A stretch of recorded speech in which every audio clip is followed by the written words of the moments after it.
unfortunately, you're not the first and last one. And because of that concern, our government has sent us over here and various delegations comprising of all party members of parliament to different parts of the world, so that the world knows the threat which India has been facing from last so many years. And unfortunately, we have lost huge amount of human lives. Innocent people have been killed. And the fact of the matter is that this problem emanates from Pakistan only. Unless and until Pakistan stops promoting, aiding, sponsoring all these terrorist groups, this issue will not go away. And India has exercised utmost restraint in dealing with this problem. I don't want to reiterate what the head of my delegation, my honorable good friend Jay Panda, has said. But please understand that India has exercised utmost restraint. Even after the Pahalgam attack which took place, in which 26 tourists have lost their lives. And please, understand the enormity of this massacre which took place. A girl which got married 6 days ago, on the 7th day she becomes a widow. A girl which got married 2 months ago, she becomes a widow. India has all the wherewithal, and inshallah we have all the means to ensure the safety of not only the Indians, but anyone who lives in India. Because if you see on the 9th or 10th of May, when Pakistan unleashed whatever it had, no amount of damage happened in the mainland India. Yes, in the Poonch area, we know what has happened.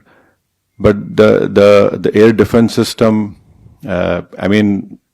what has been said by the government in the media is that all our technology, all our warfare was able to stop whatever was thrown from a failed state like Pakistan. You're absolutely right, a bomb blast took place in Rameshwaram. Those culprits have been caught. And let me also remind you that the 26/11 incident which took place in Mumbai, Ajmal Kasab was caught. Ajmal Kasab was given all the due process of the law, wherein Ajmal Kasab went through all the legal process of our country, and ultimately the court gave him the punishment. Even after that, the Indian investigators gave all the evidences which was required to the Pakistani government. They had given proofs, audio recordings. And can you believe at that time when this 26/11 incident took place, the Pakistan foreign minister was in India. So this is a state which is not at all connected. It is not at all concerned about the safety and what the message that goes out. But unfortunately, because of Pakistan's intransigence, that trial didn't go further up. But when Bahrain was heading the FATF committee and Pakistan was put in the grey list, that trial proceeded.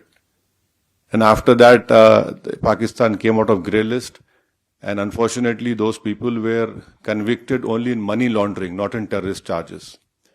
And there was a UN designated terrorist called Zakiur Rahman Lakhvi. I don't know where in the world the prison system is such that Mr. Zakiur Rahman is a designated terrorist, and by being in prison, his wife gives birth to a child. Now this is what Pakistan's legal system or the support of the state is concerned. So I can only assure you, with all the responsibility, that our government has taken all the steps to protect the life and limb of every Indian, and this government has made very clear. you next time you take up this this misadventure, it will be beyond what they are expecting. See, we don't want to reply in that way, but there is a limit to the patience of the Indians. You cannot go on and come into India and kill people. You cannot place bombs. The first terrorist suicide bomb took place in front of Jammu Kashmir Assembly. And you had Uri, Pulwama, and last year in July, terrorists had went and shot these Hindu pilgrims who were going in that particular bus. 7 people were killed. So now I think there is unanimity in our country, irrespective of whatever political affiliations we belong to. Yes, we have our political differences, but when it comes to the integrity of our country, it is high time that the neighboring country understands. And I would hope and request that the Bahraini government would help us in bringing back Pakistan in grey list of FATF. Because this money has been used to support those terrorists. And I'm sure our chairman, my friend Jay Panda must have told you that when we had bombed those 9 terrorist sites, especially Bahawalpur of LET, how is it that a designated terrorist is offering namaz-e-janazah of those people? I mean, there is a limit to this shamelessness. So you can be rest assured, and your family is our family. We understand your concern, but inshallah, hopefully, we will see the end of this menace very soon.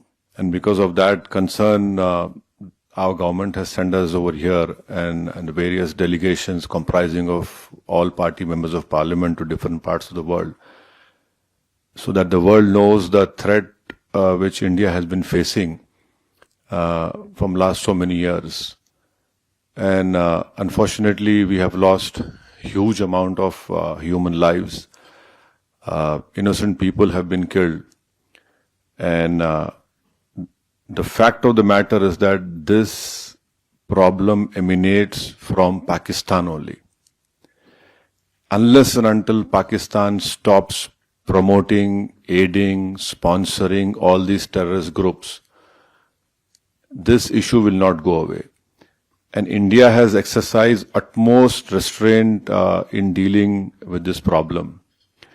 I don't want to reiterate what the head of my delegation, my honorable good friend Jay Panda has said.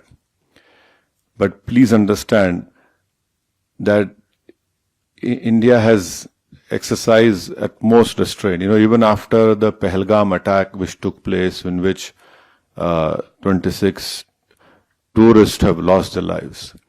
And please, understand the enormity of this massacre which took place.